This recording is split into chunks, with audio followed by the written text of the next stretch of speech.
Oi, bom dia a todos. É um prazer estar aqui fazendo a abertura dessa terceira e última palestra do ciclo em homenagem ao Mês das Mulheres, organizada pelo Comitê de Diversidade e Inclusão da BPI, do qual eu sou uma das coordenadoras, junto com Pedro Vilhena, Monique Bastos e Isabela Cardoso. E esse evento, então, está sendo coordenado pela BPI e pela Comissão de Diversidade e Equidade da ASP. Como eu falei, esse já é o terceiro, vai ser a terceira palestra. Tiveram duas anteriores maravilhosas. Quem tiver interesse, elas estão gravadas nos canais do YouTube das associações. Realmente foram muito ricas e eu tenho certeza que essa vai fechar com chave de ouro. Vou agora apresentar, antes de passar a palavra para a moderadora do evento, eu vou fazer uma breve apresentação dela e aí deixo essas outras mulheres maravilhosas de PI brilharem. Nancy, que é a nossa moderadora, Nancy Satiko Kaiaga. Nancy, me ajuda com seu sobrenome. Kaigawa. Kaigawa.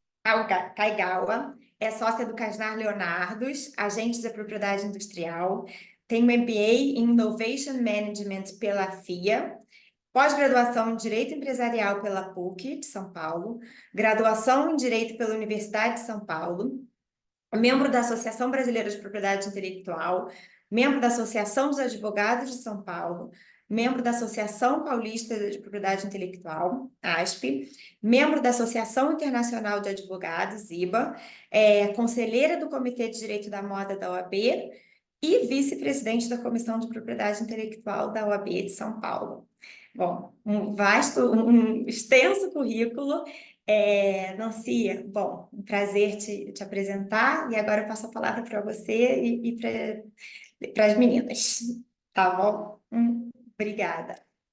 Obrigada, Joana, e novamente agradeço aqui pela honra e pelo convite, né, de integrar esse painel com as minhas brilhantes colegas aqui de mesa. Agradeço a BPI em nome em seu nome do Comitê de Diversidade, tanto da BPI quanto da ASPI, pelo convite para integrar esse painel. Joana, obrigada pela introdução. Acho que a gente fica aqui, né, Letícia e Ana, com uma difícil missão de fechar um ciclo que foi tão exitoso na comemoração do mês de março, né, em comemoração às mulheres. E espero que a gente consiga, então, manter o bom e o excelente nível das palestras anteriores. Eu tenho certeza que as minhas duas brilhantes palestrantes aqui desempenharão esse papel com maestria, e já gostaria de apresentá-las aqui para que todos as conheçam, e vou fazer isso passando a uma breve introdução dos seus currículos.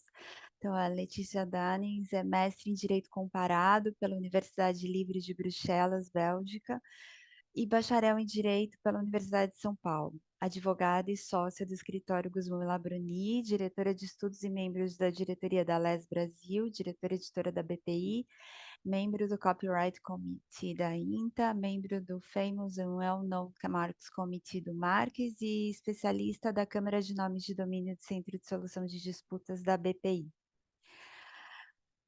Ana Carolina de Azevedo, é bacharel em Direito pela Faculdade de Direito de Ribeirão Preto, da Universidade de São Paulo, extensionista na Universidade de Bolonha, Itália, pós-graduanda em Propriedade Intelectual e Novas Tecnologias pela Fundação Getúlio Vargas de São Paulo, membro da Comissão de Direitos de Moda da OAB de Campinas, membro do grupo de trabalho, de marcas da Associação Brasileira dos Agentes de Propriedade Intelectual e advogada do escritório Guzmão e Labruni. Bom, essas duas brilhantes advogadas foram também coautoras de um artigo, de um dos capítulos, né, da obra que foi organizada pela doutora Cone Pietro Cesaro, Neide Bueno, Tainá Carneiro e Verônica Lagassi, no qual eu também tive a honra de contribuir com um capítulo chamado Comentários à Lei da Propriedade Industrial, uma análise exclusiva feita por mulheres. Não poderia deixar de mencionar essa obra, que é uma referência e um marco dentro da nossa área, especialmente pela iniciativa que foi engedrada e capitaneada pela doutora Cone Cesário, Neide, Tainá e Verônica, justamente para dar voz às mulheres atuantes nessa nossa área. E o capítulo que elas escreveram tem por temática justamente aquilo que a gente vai conversar um pouquinho hoje, né? Nosso painel aqui vai ter por objeto as discussões relacionadas às violações de marca, trade dress e aproveitamento parasitário. E aí, já encerrando aqui essa breve introdução, eu gostaria já de passar a palavra aqui para a doutora Ana Carolina, para que ela possa contar um pouquinho sobre os principais tipos de violação marcária. Muito obrigada, Nancy, pela apresentação. Agradeço à ASPI pelo convite, a todos aqui que estão presentes numa sexta-feira de manhã. Então, acho que é sempre relevante a gente prestigiar as pessoas que estão dispostas a nos ouvirem falar, né? Enquanto mulher, e até alguém mais novo, eu acho que é muito relevante ocupar esse papel. Mas já entrando no tema aqui, como a Nancy bem expôs, eu e a Letícia, a gente escreveu um pouco sobre violação marcária, violação de trade dress e aproveitamento parasitário. E a nossa ideia, além de trazer um pouco do conceito, até para contextualizar, para quem tem um pouco menos de familiaridade com o tema, é trazer alguns exemplos práticos, porque a gente acredita que no momento em que a gente está discutindo um caso concreto, que de fato a gente começa a entender um pouco as nuances do tema. Que a legislação em si, né, quando a gente fala de violação marcária, a gente pensa ali no artigo 189 da LPI, que vai dispor ser crime a reprodução sem autorização do titular de uma marca registrada ou a imitação que possa induzir o público à confusão, e tem uma terceira possibilidade, que é a alteração de uma marca já registrada posta num produto colocado no mercado. E acho sempre interessante a gente pensar na razão de ser de uma norma, né? Ela vem justamente para conversar com o artigo 129 da LPI, que concede um direito de exclusividade. Então, a partir do momento que o titular, quando ele obtém um registro, ele tem essa exclusividade, a legislação precisa prever um meio para ele, de fato, exercer esse direito. Então, essa sanção que foi imposta a esse comportamento indevido de terceiro é justamente para fechar. A pena aqui, a gente normalmente comenta, né, que as penas em propriedade intelectual, elas são mais brandas, então é mero uma pena de detenção de 3 meses a 1 ano ou multa, mas ainda assim ela é relevante para a gente coibir esse tipo de conduta. E é até interessante a gente pensar, né, uma frase bem famosa do Gama Cerqueira, que ele fala que quando a LPI ela concede esse direito de exclusividade, ele tem duas facetas, uma faceta positiva e uma negativa. A positiva é aquela você ganhou esse direito de exclusividade, então a gente fala que você tem a tranquilidade de uso da marca no mercado. Ou seja, você tem um direito garantido e ninguém vai te incomodar. Mas, por outro lado, a faceta negativa é justamente de você impedir terceiros que estejam infringindo o seu direito. E acho que um ponto bastante relevante da gente também pensar, quando a gente está falando de violação marcária, é que a violação por si só, ela é objetiva. Então, a mera ocorrência do fato configura a violação. Para fins legais, não importa muito o intuito do terceiro. Se ele queria ou não obter uma vantagem econômica, a forma como esse sinal foi utilizado, ou se teve um reflexo danoso para a sociedade.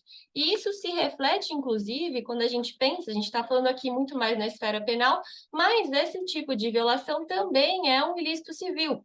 E quando a gente está falando em ações, sobretudo judiciais, envolvendo propriedade intelectual, a comprovação do dano é in re ipsa, ou seja, ela independe de você demonstrar, né, apresentar provas de que, de fato, houve uma conduta danosa para aquela empresa, porque entende-se, né, que a mera violação desse direito já vai gerar um dano à imagem, um risco de diluição da marca e tudo mais. E aí, aqui, até para apresentar para vocês, eu vou compartilhar a minha tela, a gente trouxe aqui um caso concreto. Esse caso concreto é sobre a violação marcária da John John versus da John Play. Então, a John John, uma famosa marca ali do ramo da moda, ela ingressou com uma ação judicial em face da John Play justamente pela violação da marca deles, né? E a gente vê aqui que não foi uma mera violação da marca, tem vários aspectos ideológicos que foram copiados.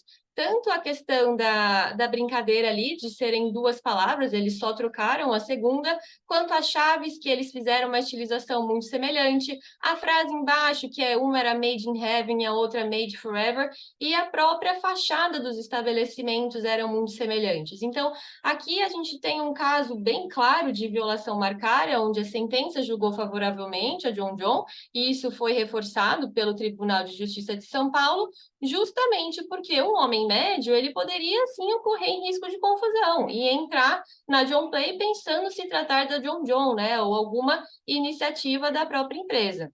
Só que aí também, né, como tudo no direito é um pouco mais nebuloso, e a gente aqui querendo trazer alguns casos para discussão, quando a gente tem uma questão de sopesamento de direitos, muitas vezes o direito marcário, né, esse direito de exclusividade, ele pode ser relativizado. E aqui a gente tem um caso bastante interessante no qual a Hermès, ela processou essa empresa na milha porque eles fizeram um desfile utilizando as bolsas Birkin. Então, a gente pode ver ali na imagem que tem uma das bolsas sendo usada como corpete, a outra sendo usada como saia. E eles processaram ali por entender que existia uma violação marcária, porque eles têm registros das marcas tridimensionais para a bolsa lá nos Estados Unidos, e a corte entendeu que, na verdade, aqui não existia uma violação marcária propriamente dita, porque era um desfile e a finalidade desse desfile, né, o emprego das bolsas, tinha uma crítica social. Então, ele não podia desprivilegiar, né, o direito ali, a liberdade de expressão, em razão da propriedade intelectual da Hermès. Mas um ponto bem relevante, né, que merece destaque, na própria decisão, foi apontado que se esse desfile tivesse sido feito com o intuito de comercializar a peça, então, se a Anamilha, de fato, tivesse o intuito de ter um proveito econômico com relação a isso, aí sim considerar-se-ia a existência da violação marcária. E aí, um caso completamente contrário, que também ali teve esse sopesamento de direitos e a alegação da parte contrária era a exploração da liberdade deles de expressão, mas que eles não lograram êxito, foi o do rapper Lil Nas X e a empresa Mischief, que eles lançaram os sapatos Satan Shoes. Então, a história por trás aqui é que a empresa Mischief, ela comprou 666 pares do Nike Air, e aí eles fizeram algumas estilizações nesse produto e diziam que ele tinha ali o sangue, que ele tinha outros elementos que remetiam a práticas do satanismo e estavam tentando vender esse produto. E aí, obviamente, né, a Nike reagiu de forma muito agressiva, ingressou com uma ação judicial prontamente, com pedido de liminar, e ela teve êxito nesse pedido de liminar. No final das contas, o caso foi resolvido num acordo. Então, após a liminar determinando a remoção e a abstenção de uso dos produtos no mercado, eles fizeram um acordo Mas ainda assim, qual que é o ponto aqui, né? Por que que neste caso o tribunal entendeu que não existia, não que não existia, mas que o direito marcário ele deveria ser colocado num patamar acima do que a liberdade de expressão? Justamente porque esse uso, além deles estarem tendo um proveito econômico em cima daquele tênis da Nike, era uma forma de você prejudicar a imagem da marca, né? A Nike não queria que a sua marca fosse associada a condutas satânicas. Então, essa foi uma decisão ali em sentido contrário. E aí, passando aqui um pouco, até passo a palavra para ler, porque a gente também tem alguns outros casos, eu falei muito mais dos casos de violação marcária propriamente dita, mas quando a gente entra na esfera da pirataria, tem muita coisa para ser falada também, né? Obrigada, Ana. Primeiro, eu queria começar agradecendo à BPI e à ASPI por esse convite. É uma honra estar com vocês. E gostoso discutir esse tema, então boa companhia aqui. Aqui a minha missão é falar um pouquinho hoje sobre as condutas que caracterizam o tipo penal do artigo 190 e o quanto elas são extensas na lei brasileira, né? A gente tem a ilicitude de uma série de condutas que se materializam não só na reprodução, na imitação, mas em todos os atos dentro da cadeia de comercialização de um produto, de estoque, de exposição à venda. Então, a nossa legislação se preocupou em cobrir uma série de comportamentos. E a responsabilidade né, e a ilicitude da conduta daquele que expõe à venda permitiu, já nos idos ali do início dos sites de leilão, os primeiros marketplaces trazendo produtos contrafeitos, que o simples ato de expor à venda fosse considerado ilícito e que suscitasse uma série de ações que a gente viu ali bem lá no começo mesmo, né? Havia uma enxurrada de ações, Mercado Livre, outros marketplaces que começaram a ser responsabilizados. Claro que a responsabilidade, o tema da responsabilidade depois civil desses provedores de conteúdo foi evoluindo ao longo do tempo. Teve o Marco Civil da Internet, vou discutir responsabilidade objetiva, responsabilidade subjetiva por omissão, todas as hipóteses que o próprio Marco Civil trouxe em relação às condutas todas. Então, claro que a gente, como atuantes e usuários, né, do sistema de proteção à propriedade industrial e intelectual, a gente está muito familiarizado com todas as hipóteses do artigo 190, mas aqui eu acho que a grande janela de evolução do tema ainda é essa questão da responsabilidade dos marketplaces. Então, de um lado, a gente vê na nossa legislação uma previsão muito clara sobre a questão daquele que expõe à venda um produto contrafeito ou mantém em estoque, depois todos os paradigmas, né, que a lei trouxe com o Marco Civil e todas as condutas, a gente foi vendo essa tendência, né, de notice and takedown, e depois o Marco Civil e como que esse tema veio sendo tratado, tratamentos diferentes e hipóteses diferentes sendo discutidas nos casos de violação de propriedade industrial propriamente dita e nos casos de direito autoral também. E agora o que a gente vem observando numa tendência mais ampla é uma nova rediscussão da responsabilidade civil dos marketplaces, que a gente vê em discussão na Europa, com uma nova normativa, depois do famoso caso da Lobutan contra a Amazon, né?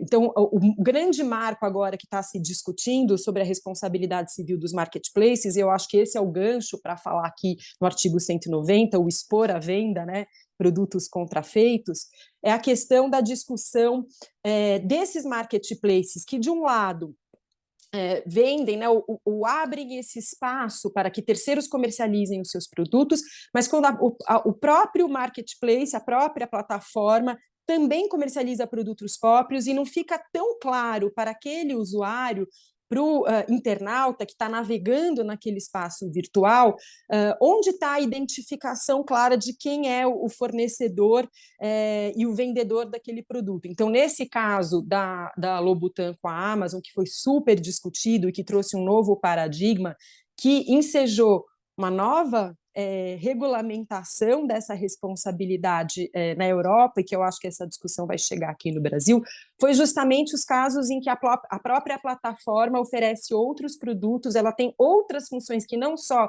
o oferecimento de espaço para comercialização entre vendedor e comprador, mas também ela tem estoque, ela também vende produtos, e nessa identificação geral, no ambiente de venda, não fica claro para o usuário o que é um produto, quem é o fornecedor daquele produto e como aquela marca está sendo utilizada.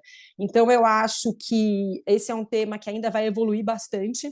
A gente vai começar a observar que influências, né, essa nova regulação europeia de responsabilidade vai trazer para nós. Então, eu achei que a gente, né, nossa tarefa aqui é comentar os artigos 189 e 190, foi para isso que nós fomos chamadas, né, para contribuir nesse livro e ter a honra aí de contribuir nessa obra. E é claro que, como é um tema muito comezinho, muito cotidiano do nosso dia a dia, a gente aqui está tentando fugir um pouco do molhado, fugir um pouco do que vem sendo rotineiro, porque a gente sabe como aplicar essas hipóteses, mas olhar um pouco para os horizontes de discussão, e eu acho que esse é um deles, né? A questão da responsabilidade civil de quem expõe a venda um produto contrafeito, ou um produto ilícito, ou um produto que reproduz uma marca, a identificação correta desses produtos, e como é que esse tema tende a evoluir aqui também. Perfeito, Letícia, Ana, excelentes pontos e casos trazidos. Acho que todo e qualquer debate teórico acaba se materializando na medida em que a gente consegue trazer grandes e bons exemplos práticos de problemas enfrentados na realidade pelos seus titulares. Até especificamente em relação ao segmento da moda, a Ana trouxe pontos, né? Aquele exemplo sobre liberdade de expressão, e eu não vou comentar aqui um caso judicial, mas sim trazer um exemplo de também emprego da marca registrada de uma empresa famosa, que é a Gucci, dentro do contexto de uma liberdade de expressão criativa, que é um artista plástico que passou até a ser conhecido por conta dessa obra que ele começou a fazer como Gucci Ghost. E a partir daí ele começou a divulgar, começou até, salvo engano, com ele improvisando uma fantasia numa festa de Halloween. Ele pegou um lençol e desenhou a logotipia, né, da Gucci, os dois Gs, e saiu para essa festa. E a partir daí, ele, que já era bastante entusiasta da marca, começou a criar outros desenhos com essa temática, a ponto de chamar a atenção da Gucci, que finalmente celebrou um contrato com esse artista e passou a trazer nas suas coleções uma linha, né, do Gucci Ghost. Então, a gente tem momentos em que uma expressão artística que poderia ou não ser questionada pode levar até também uma relação de parceria entre as partes envolvidas, não necessariamente apenas a finalização pode ser um contexto de um caso judicial, mas é claro que casos judiciais existem e é para isso que a gente está aqui também. E aí, com isso, eu menciono um caso judicial que eu costumo trazer em aula, né, que é o caso da Louis Vuitton versus Viviton. A Viviton era uma empresa de confecções e comercializava bolsas e artigos de couro, e era titular da marca Viviton, e estampava essa marca nas suas bolsas, mas com uma configuração visual bastante semelhante à da Louis Vuitton, inclusive também reproduzindo marcas figurativas como a Damier, aquele quadriculado, ou a flor do canvas do Louis Vuitton, alegando que eram elementos de uso comum, não passíveis de exclusividade, de ter que um das configurações é um quadriculado, mas enfim, a Louis Vuitton propôs ação não só de infração na esfera da justiça estadual, mas também ações de nulidade dos registros de marca obtidos pela Viviton e foi vencedora em ambos os casos, né? Conseguindo a nulidade dos registros e também a condenação à abstenção de uso e as indenizações pertinentes. Mas isso, assim, a gente até comentando aqui em relação aos registros de marca, a gente consegue, a discussão em juízo é um pouco mais tranquila, entre aspas, na medida em que o titular pode apresentar e fundamentar a sua ação com um registro validamente concedido perante o NPI. Os casos apresentam maior complexidade quando envolvem um sinal ou um corpo místico que não é objeto de registro como marca, né? Aqui eu passo a falar dos elementos visuais que são empregados pelo titular tanto no seu produto em si, ou quanto na apresentação dos seus serviços, e o titular investe na criação e na construção dessa identidade visual e na sua divulgação perante o mercado, exatamente para construir uma identidade, uma identificação por parte do consumidor e do mercado em relação à origem desses produtos e serviços, tornando, na verdade, esses sinais como elementos de exercício de uma função marcária, embora não sejam objeto de registro de marca. Mas, apesar disso, elas merecem proteção contra atos desleais de concorrentes, né? E vocês, Letícia, Ana Carolina, trouxeram excelentes considerações sobre o tema, exatamente o que eu estou tratando agora, que não falei o nome, mas é trade dress, e suas violações, e trouxeram diversos exemplos. Eu queria ouvir um pouquinho, acho que todos têm muito a ganhar com os exemplos que vocês podem trazer e suas considerações a respeito disso. Claro, não, achei super interessante esses casos que você trouxe, porque a gente pensando um pouco ali no mundo, né, da moda, sobretudo, é óbvio que as coisas elas não podem ser colocadas em caixinhas, mas talvez se a gente tentar dividir e ver o comportamento de terceiros, muitas vezes a gente tem aquele grupo de terceiros que de fato acredita que não está fazendo algo errado, né? Então também é nosso papel aqui ensiná-los de que você fazer alguma imitação de uma marca ou você fazer uma inspiração que não é propriamente uma inspiração, de fato você está cometendo um ato ilícito. E por outro lado, a gente tem aqueles que de fato estão descaradamente tentando se aproveitar de uma marca que já tem um renome conhecido no mercado para tentar também vender ali seus produtos, né? Sempre uma linha um pouco tênue. A gente aqui, propriamente no escritório também, né, a gente trouxe um pouco no artigo essa situação, na qual às vezes você consegue resolver um caso de forma extrajudicial, porque você está ali conscientizando o terceiro, você não precisa ingressar direto com uma ação judicial pesada, é muito mais uma questão de, olha só, eu tenho aqui um direito de exclusividade concedido e você está infringindo ele por causa disso, por favor, cesse.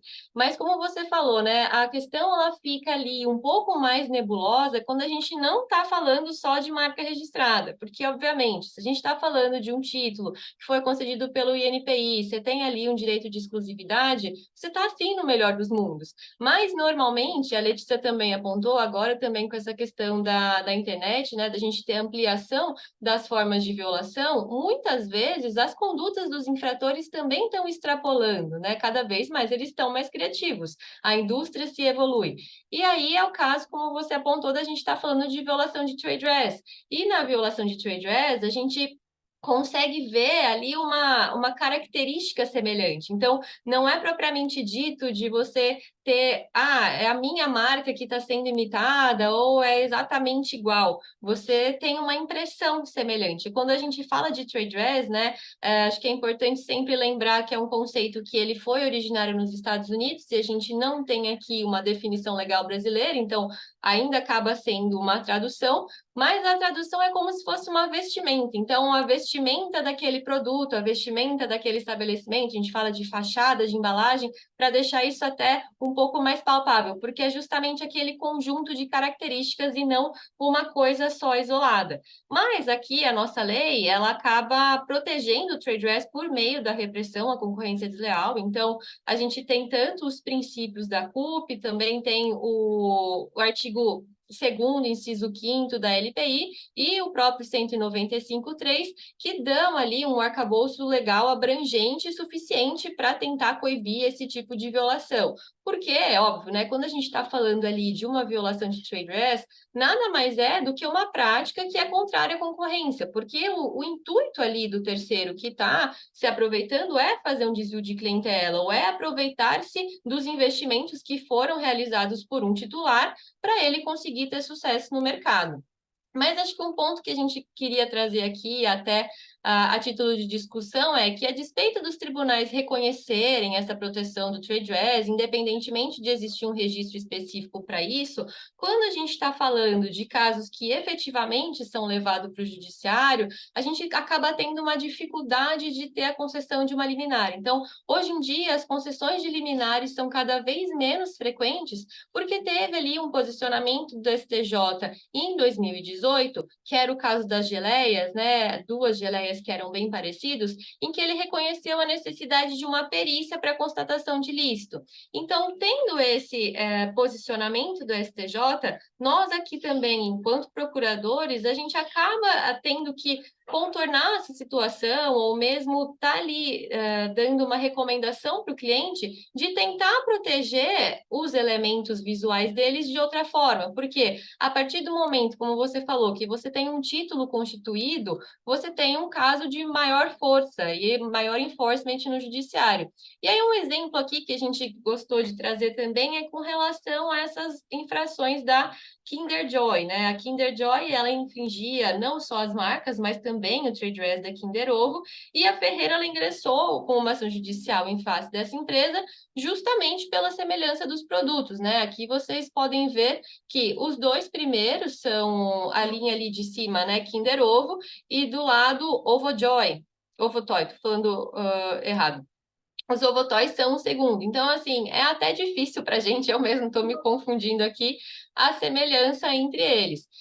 Foi concedida uma tutela de urgência, a sentença foi julgada favoravelmente, mas nesse caso aqui, a gente tinha um arcabouço legal muito relevante ao nosso favor, porque a Ferreiro tinha inúmeros registros. Então, ela tinha registro ali para formato do ovo, ela tinha registro para o wave, que a gente chama, que é só a questão das ondas, ela tinha registro da marca. Então, o que a nossa ideia de trazer essa reflexão para vocês é que, embora a lei, ela de fato preveja a repressão, o que você pode utilizar-se da repressão à concorrência desleal para coibir essa conduta de violação de trade dress, nos casos em que existem registros marcários ou registro de desenho industrial que vão facilitar a comprovação de que você detém de fato esse direito, o caminho ali ele é muito menos tortuoso, por assim dizer. E aí eu acho relevante também citar um outro caso. Esse é também, né, como aqui a gente está gostando de falar da moda, vamos continuar nessa toada, sobre a Vans e a Mischief de novo. Esse Mischief, até para vocês saberem, ele é um coletivo e ele busca mesmo fazer esses tipos de lançamento mais polêmicos. Então, acho que a ideia deles é muito mais estar na mídia do que, de fato, difundir e tentar vender os produtos deles no mercado, mas eles criaram esse Wave Baby. Esse Wave Baby, ele foi, na verdade, eles sofreram uma ação judicial em razão da Vans por causa da reprodução do Old School. Então, é como se fosse o Old School, o tênis deles super conhecido, em formato de ondas. A própria forma como a marca ali está registrada na lateral parece, né? O A é parecido, o W pode ser também semelhante ao V. Então, eles ingressaram com uma ação por violação do próprio trade dress, do tênis, e de novo, né, a Mischief se defendeu falando, não, mas isso aqui é só uma expressão artística, é uma paródia. Mas aquilo, né, de novo, como eles tinham um intuito econômico, eles estavam anunciando esses calçados, e existia, de fato, né, um risco do público entender que era uma relação de parceria entre as empresas, algo que foi permitido pela Vans, foi determinado a cassação ali, que eles retirassem todos esses objetos do mercado e cessassem essa prática.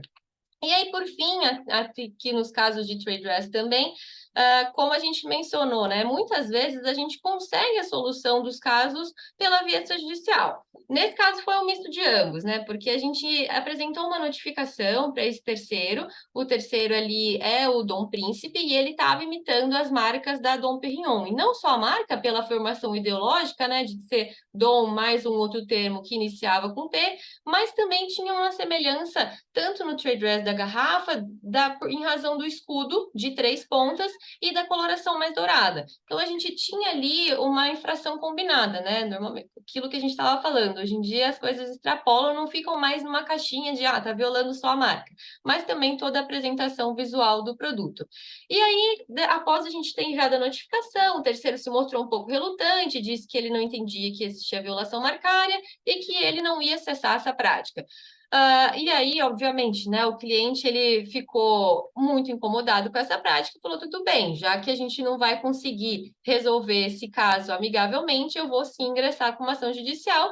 E aí, após a intimação da outra parte, curiosamente, eles falaram, nossa, agora a gente tem interesse sim em firmar um acordo com vocês, a gente entende que não precisa seguir com a ação judicial, e no final das contas, né, o que restou acordado era que eles não iam mais utilizar esse logo de 3 pontas, eles iam desistir dos pedidos de registro deles no INPI, e além disso, eles concordaram em ressarcir a MHCS por parte dos gastos que foram dispendidos, tanto com relação à notificação quanto com relação à ação, e destruir todo o estoque remanescente dos produtos. E é aqui até um caso curioso que, quando a gente está falando, né, dessas discussões, o quanto que é relevante a gente se preocupar um pouco também com a destruição. Acho que foge um pouco do tema, mas eu acho relevante a gente apontar a preocupação hoje em dia das empresas com como destruir esses produtos, de além também estar pensando em práticas de sustentabilidade para a destruição desses produtos. Então, a própria MHCS, ela entendeu que seria relevante ela garantir a destruição dos produtos, até como uma forma de ter segurança de que eles foram efetivamente destruídos, mas ela tinha toda uma preocupação de buscar uma empresa que fosse fazer isso observando todas as normas ambientais e essas políticas de sustentabilidade, porque hoje em dia a gente está falando muito sobre essa intersecção da moda e sustentabilidade, então achei relevante citar para você. Desafiador de violação de identidade visual no mercado de genéricos, em que também não foi necessária a perícia para obtenção de uma liminar, porque a gente via aqui claramente uma utilização de uma série de elementos da identidade visual do produto de referência pelo genérico aqui, e que fugia dos demais produtos genéricos que a própria Ré colocava no mercado. E, nesse caso, o magistrado se sentiu sensibilizado. Claro, todas essas decisões ainda são possíveis de reversão, mas são exemplos do que a gente pode discutir, e, nesse caso, o magistrado se sentiu seguro de conceder uma liminar quando essa violação é muito evidente, quer dizer, de não ser necessária uma perícia, quando uma constatação de imediato dessa mancha gráfica, do degradê das cores, enfim, dessa combinação toda de elementos, né, posicionamento da marca,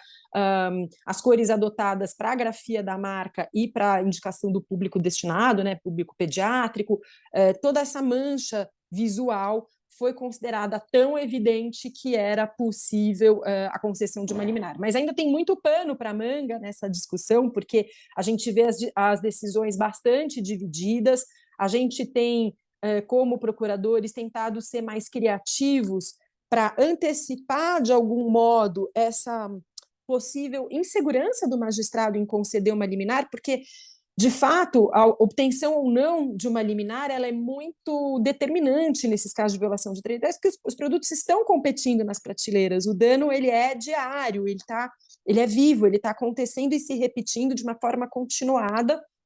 Então, claro que o titular do direito sente essas dores de forma contínua. Então, o tema da liminar é absolutamente importante. E como é que, como procuradores, a gente pode ser criativo para trazer uma segurança para o magistrado nessa concessão e sentir que os elementos de coincidência E os elementos que possam demonstrar essa confusão foram trazidos desde o início pelo titular do direito e se sentir seguro para não precisar de uma liminar. Então, e aí são magistrados corajosos mesmo, né, que procuram, de fato, dizer o direito naquele momento, diante de uma violação muito flagrante. Ainda temos muito a trabalhar por isso, mas é claro que a utilização de pareceres semióticos, a gente vê hoje muito mais as iniciais sendo instruídas por pareceres semióticos desde o começo, o que vinha depois só numa fase de perícia ou num outro momento, numa outra fase do processo. Hoje, as iniciais, né, nesses casos, as petições iniciais têm que ser mais robustas, não mais extensas, mas mais robustas em termos de consistência de prova, para tentar aplacar o dano ali causado e obter uma liminar sem a longa discussão. Então, esse era um ponto que eu queria trazer aqui também. Não, excelente. Eu acho que esse é o desafio, né, Letícia? A gente está sempre tentando superar as dificuldades trazidas muitas vezes por posicionamentos, não vou, de certa forma, surpresa de cores superiores, né? Na nossa área, a gente também já teve que lidar com casos, por exemplo, enfim, de até não permitir a alegação de nulidade da patente como matéria de defesa, trazida no posicionamento do STJ, exigindo dos operadores de direito uma certa maleabilidade diante de algo que é posto, né? Mas o posicionamento do STJ, nesses casos aqui, voltando à questão do, do trade dress, vem sendo de fato utilizado, né, para indeferir o tutelas de urgência requeridas em caso de violação de trade dress, em virtude de uma suposta inexistência do requisito da probabilidade do direito. Na minha opinião, eu acho que a gente, claro, sempre tem que fundamentar e instruir as ações da melhor maneira, trazendo provas robustas, trazendo confiança para justamente viabilizar e dar conforto para o magistrado deferir uma tutela de urgência, apresentando que todas as evidências de que, naquele caso, há sim um alto grau de probabilidade do direito alegado, e além da existência do perigo de dano na perpetuação da violação. Mas eu acho que não posso deixar de comentar também que, mesmo nesses casos do STJ, que vêm sendo utilizados para fundamentar esse indeferimento da tutela de urgência em virtude de uma necessidade de prova pericial, na minha opinião, ele é, de certa forma, tem um entendimento um pouco equivocado do requisito da probabilidade do direito, né? Porque nesse momento em que se requer uma tutela de urgência, não se exige do magistrado, e nem poderia se exigir do magistrado, uma cognição exauriente acerca da matéria, que vai ser permitida através do encerramento, com o encerramento de uma fase instrutória em que há uma prova pericial. O momento em que se requer a tutela de urgência com a inicial é de cognição não exauriente do magistrado, né? Para mim, não dependeria, né, daí o equívoco desse posicionamento do STJ, daí a necessidade de instrução da ação com provas as mais robustas possíveis para que essa probabilidade do direito seja bem evidenciada naquele momento, né? Mas, de fato, é o desafio que a gente acaba tendo que enfrentar diariamente, cotidianamente, né? E criar junto ao cliente todo um corpo probatório logo no início da ação judicial. Mas eu queria aproveitar aqui e começar a trazer para a discussão um outro aspecto que também envolve os sinais distintivos, né? Mas aqui agora a gente trazendo uma outra característica, né? A gente começou com os registros marcários, passamos para um caso de maior complexidade em que não há um registro concedido pelo NPI. Agora eu queria tentar envolver os casos envolvendo sinais distintivos, mas sendo utilizados de maneira indevida por não concorrentes do titular do registro, que também é um caso que aumenta em complexidade a solução jurídica possível e diz respeito diretamente à atratividade, o apelo, né, o appeal que um determinado sinal acaba alcançando, dado um grau de fama adquirido, embora não o suficiente para abarcar o reconhecimento de um alto renome, mas sim uma fama no mercado em geral, ensejando igualmente, além da atração do mercado, a atração também, a atenção, né, e objeto de alvo de condutas de não concorrentes, apresentando então um desafio para nós, operadores de direitos, de apresentar uma solução para proteção desse sinal distintivo, né? Então, eu queria ouvir um pouquinho de vocês acerca da temática de aproveitamento parasitário. Obrigada, Nancy. Eu sou apaixonada por esse tema, sobretudo porque tudo que se construiu, né, em termos de jurisprudência e doutrina em relação ao aproveitamento parasitário vem de um sentimento de antijuridicidade de condutas, né? Então, a gente está fora de uma relação de concorrência. O regime legal de proteção, ou de proteção à livre concorrência, mas a livre concorrência transparente e leal, ou seja, de repressão à concorrência desleal, não se mostra suficiente para a inibição de condutas fora de uma relação de concorrência. E fora da relação de concorrência, a gente precisa observar, tem um sentimento de antijuridicidade daquele que, de uma certa maneira, está abusando de um direito ou se manifestando ou expondo seus produtos e serviços no mercado, se aproveitando do esforço empresarial de um terceiro, né, e obtendo benefícios financeiros com isso. Há uma antijuridicidade e havia uma certa dificuldade de se enquadrar essas condutas, e aí o que é uma parte do direito que eu gosto bastante, todos os estudos ligados ao enriquecimento ilícito, como é que o ordenamento traz conforto para essas condutas que, de alguma maneira, levam ao enriquecimento indevido daquele que se aproveitou do esforço ou do investimento de um terceiro. Então, a gente tem uma série de casos construídos aqui no Brasil de decisões, enfim, isso é amplamente acolhido pela jurisprudência, uma série de casos paradigmáticos. Acho que essa discussão tem o famoso lá parecer normativo do Guzmão, lá quando ele era presidente do INPI, que veio trazer para o INPI esse olhar, né, um olhar mais amplo, estendendo o olhar do examinador para além das hipóteses especificamente previstas no que era o Código da Propriedade Industrial e depois a LPI, ampliando esse olhar e a integração dos institutos de propriedade industrial com o próprio direito civil.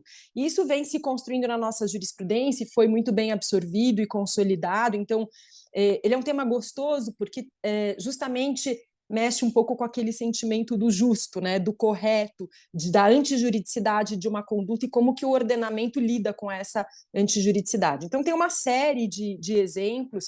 Esse é um caso que eu achei bacana para trazer aqui para ilustrar, porque tem aqui claramente, são produtos, tem aqui de um lado o Veuve Clicquot, né, um espumante, uma champanhe, e um produto para os cabelos, adotando toda uma configuração de contorno da embalagem, das cores, de rotulagem, que evidentemente remete essa embalagem do produto para os cabelos para uma garrafa de espumante ali. Então, como lidar com isso? Então, esse é um caso muito típico e acho que está na vivência de cada um daqueles que estão nos ouvindo aqui hoje, uma série de outros exemplos muito conhecidos. Mas eu queria, ainda dentro desse tema do aproveitamento parasitário, trazer uma reflexão para além, né, do que esse regime legal trazido no Código Civil, né, de repressão também ao enriquecimento ilícito, veio se desenvolvendo também. Então, além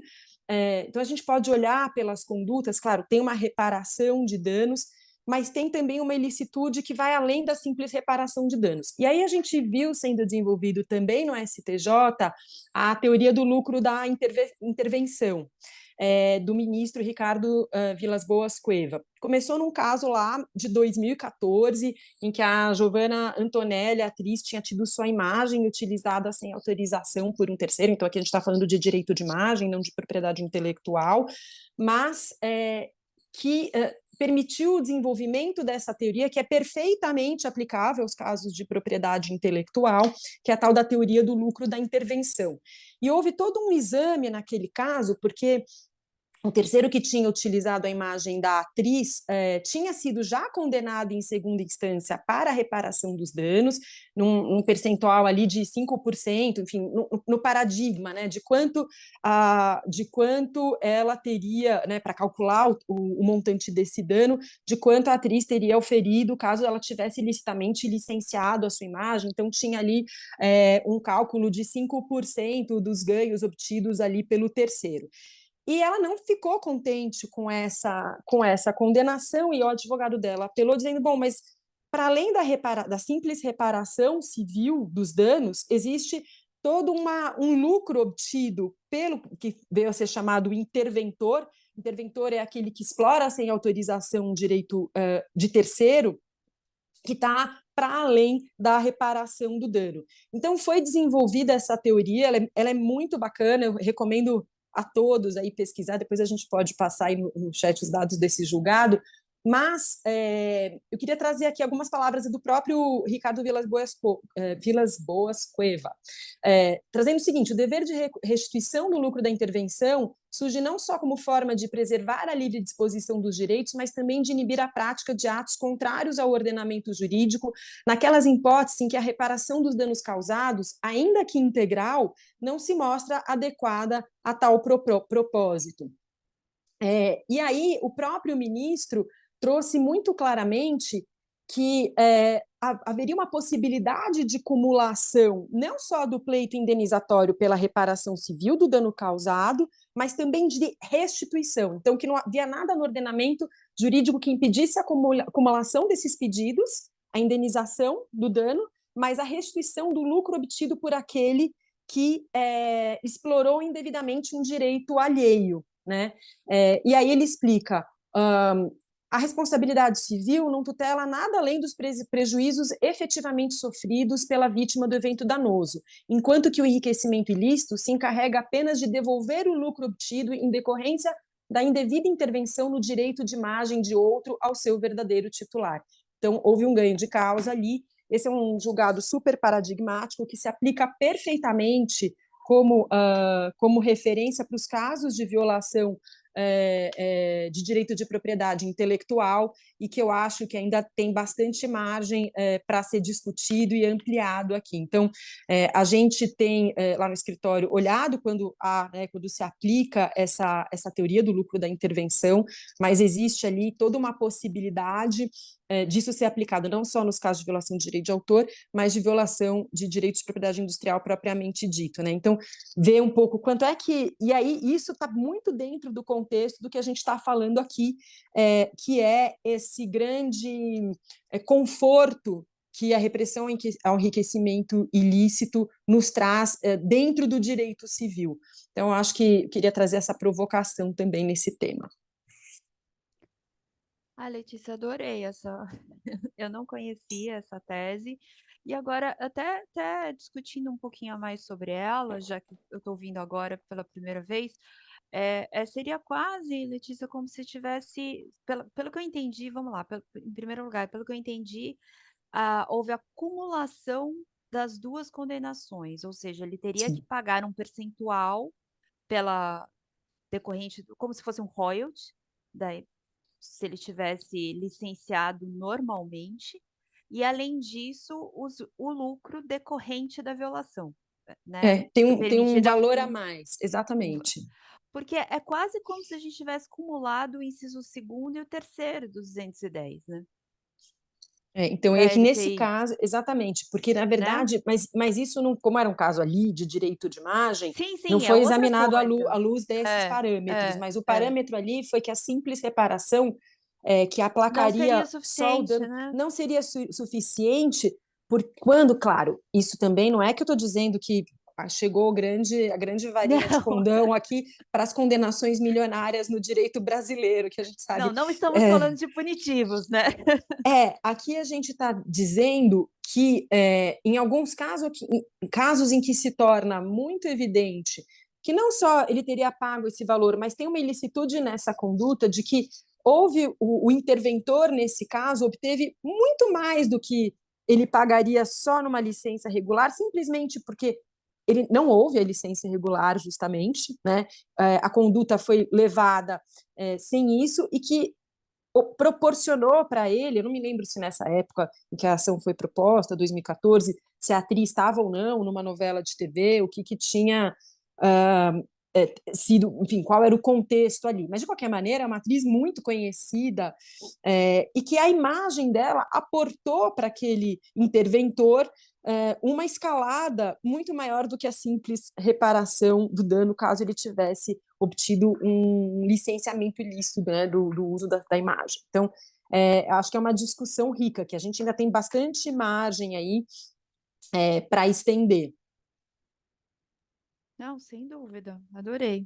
Eu vou depois, passa no chat os dados do Pior processo que para a eu gente não estou com o poder. número do julgado aqui, mas eu passo Tá depois. bom, tá bom, Não, eu muito bem. acho bastante relevante, até pegando o gancho, a importância dessas decisões para também os outros demais casos que a gente lida no dia a dia, né? Porque é a partir do momento que a gente tem o judiciário se posicionando favoravelmente àquele que está, de fato, enriquecendo sem causa e está perpetrando um ato ilícito, que a gente também consegue nos casos, sucesso nos casos extrajudiciais.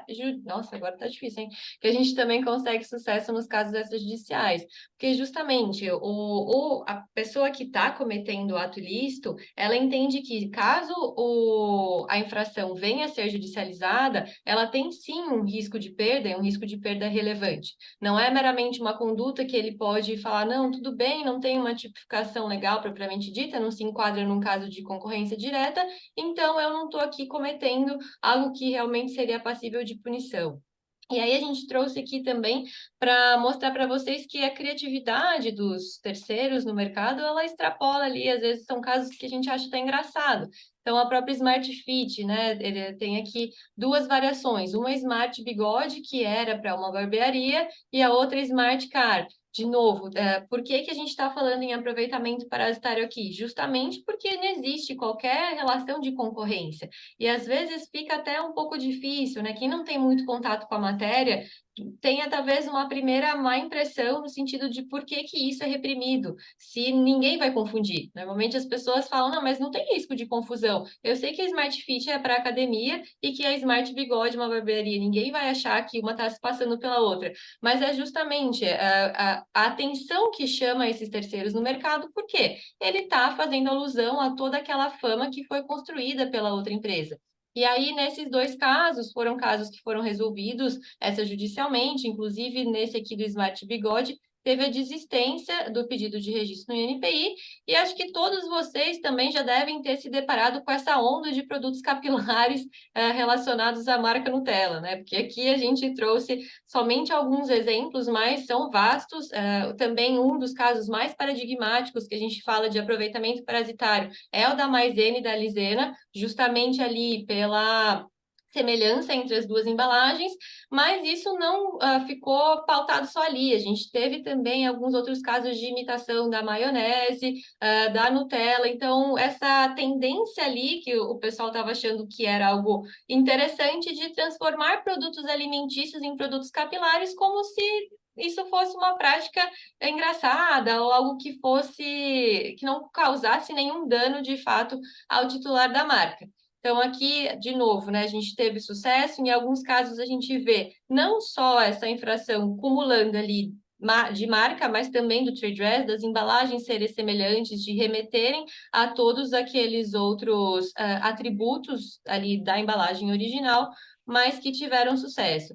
E aí, às vezes, a gente fala, né, de NPI, a própria Letícia citou o parecer do Guzmão, mas acho que para quem trabalha com NPI sabe que ele tem um posicionamento bem mais categórico, fechadinho ali, de entender que se não está disposto na LPI, algo dizendo que não é registrável um sinal que não tem uma relação de concorrência, até porque o artigo 124.19 diz expressamente que os produtos eles devem ser idênticos ou semelhantes, e tem a parte final, que é super importante, suscetível de causar confusão, associação indevida, então o INPI ele é relutante na aplicação do aproveitamento parasitário para pedidos de registro. Porém, a gente encontrou aqui, na coletânea de decisões da instância administrativa, que foram disponibilizadas em 2021, dois casos bastante relevantes no qual a teoria do aproveitamento parasitário e a própria justificativa foi usada em sede de PAN e os PANs foram providos. Então, a segunda instância, sim,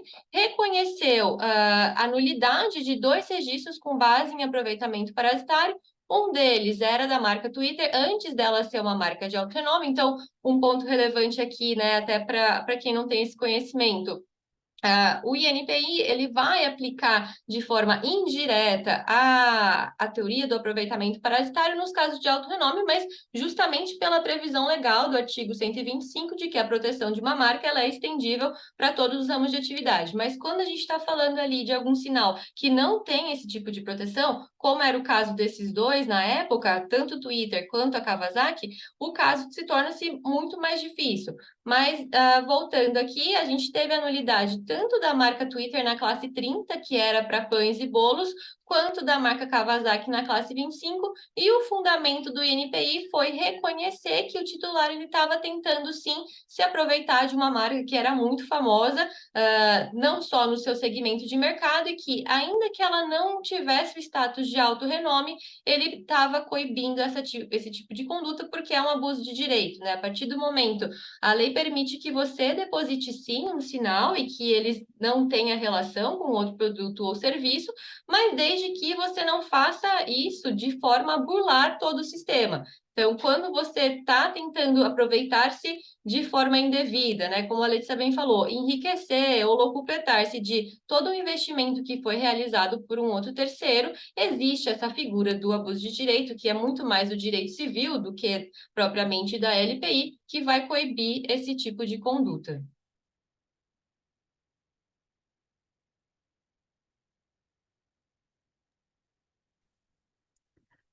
Perfeito. Acho que esses casos é muito engraçado essa eu não sei se essa moda, se eu posso dizer isso, mas dos produtos capilares foi uma coisa realmente impressionante. A gente também teve o caso do leite moça, do produto do mocinho, que era igual, leite moça, com todos os elementos, também foi condenado, enfim. Então foi um período que agitou um pouco, até o que eu acho interessante é que acabou é, levando ao judiciário, exigindo do judiciário a análise de casos e até viabilizando um amadurecimento no tratamento da questão do aproveitamento parasitário, né? Então, a gente também tem a agradecer a moda dos produtos capilares com a utilização das marcas de produtos alimentícios para a construção do nosso direito, né? Mas agora já caminhando aqui para o fim, né, do nosso painel, é, acho que uma das coisas mais instigantes na nossa área, pelo menos para mim, é a constante evolução e os novos desafios que o desenvolvimento tecnológico acaba acarretando, exigindo de nós, né, advogados, agentes da propriedade industrial, uma criatividade equivalente à dos nossos clientes para tentar identificar a melhor forma de proteger a sua criação, mas também que deve ser equivalente à criatividade exercitada também pelos infratores, né? Dos direitos de propriedade intelectual dos nossos clientes. Então, eu gostaria já de finalizando aqui o nossa roda de conversa, ouvir as considerações de vocês sobre novas formas de infração e contrafação marcária e violação a outros sinais distintivos, e as dificuldades que novas tecnologias e novas mídias ou plataformas de comunicação acabam apresentando dentro desse contexto. Então, a gente trouxe aqui só um exemplo, esse caso conhecido de todos também, que um caso que ficou bastante famoso de utilização da marca Birkin da Hermès por um artista que chama, na verdade, o codinome artístico dele é Maison Rothschild, e ele, então, colocou à venda o que ele chamou de Meta Birkin, né? E usando claramente, acho que a Birkin já foi citada aqui lá no começo, né, pela Ana, mas usando ali toda uma representação da imagem da própria bolsa e vendida ali, comercializada como NFT dentro do metaverso. Então foi um caso super polêmico, bastante discutido, e aí ele se tornou conhecido porque ele é um dos primeiros casos em que já houve uma decisão de primeira instância cuidando da exploração indevida de marcas no ambiente do metaverso.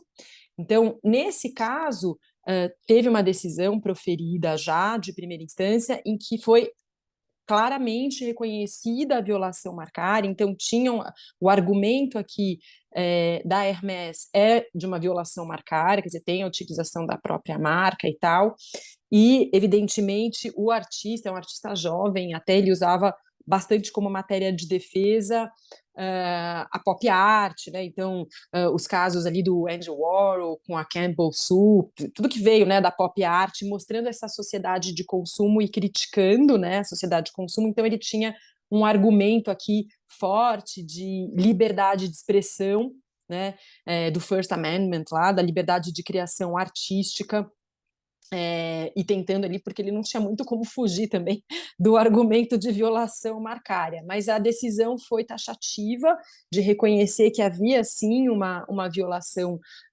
marcária. Então teve toda uma solicitação, né, de reparação de danos e que as NFTs fossem destruídas. Também tem todo um problema de vigilância da efetividade dessa destruição, né, no ambiente virtual. Mas esse caso ainda vai dar pano para. Então, ele foi uma das primeiras condenações de violação de marca no metaverso, ele é muito paradigmático nesse sentido, mas ainda tem instância recursal. Eu não estou atualizada se houve já uma reversão ou qualquer tipo de consideração em instância recursal, mas acho que fica como provocação aqui também, na conclusão aqui da nossa discussão de hoje, essa referência, porque que, na verdade, muitos já escreveram sobre ela é bem paradigmática, mas acho que a gente não podia deixar de mencionar. Então, aproveitar aí para agradecer de novo o convite. Acho que a gente pode parar de compartilhar, né, Ana?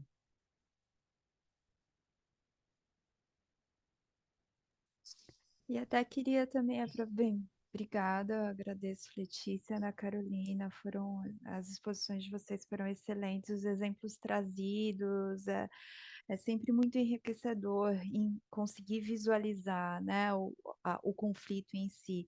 E queria aproveitar para comunicar a todos que nos assistem que vários dos exemplos que elas trouxeram aqui constam do capítulo que elas escreveram, até gostaria também de parabenizar por isso que vocês colocaram, que eu vou comentar agora, que no artigo, ao lado da tabela comparativa entre as marcas, vocês colocaram também um QR Code para o acesso do leitor, a imagem colorida, então, novamente, um jabado da obra, não vai dar para ver, vai estar e também não vai estar espelhado, mas enfim, da obra coletiva organizada pela Cone, Cesário, Neide Bueno, Taina Carneiro e Verônica Lagassi, de comentários à LPI, uma análise exclusiva feita por mulheres.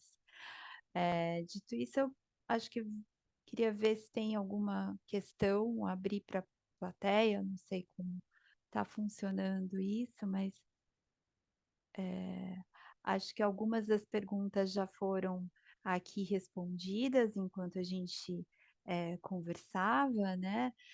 Elogios à Letícia com ao artigo que ela escreveu e também aqui a palestra, né? já indicaram aqui o processo que tem por objeto a discussão dos direitos de imagem da Giovanna Antonella. Letícia, então fica tranquila, não precisa se preocupar, já foi, alguém Juliana já, obrigada Juliana por ter indicado aqui. E se não tiver mais nenhuma pergunta, eu acho que a gente já pode, né, Joana, se encaminhando para o encerramento mesmo. E Nancy, só uma observação, estou vendo vários homens participando também, mandando Ah, comentários e perguntas, eu acho isso maravilhoso, porque a sim. gente precisa dos aliados sempre, então era só para comentar isso, e eu achei a palestra espetacular, só tenho pena que é a última, a gente teria que fazer em cada capítulo do livro, eu acho. Mas, enfim, agradecer a vocês todas, brilharam.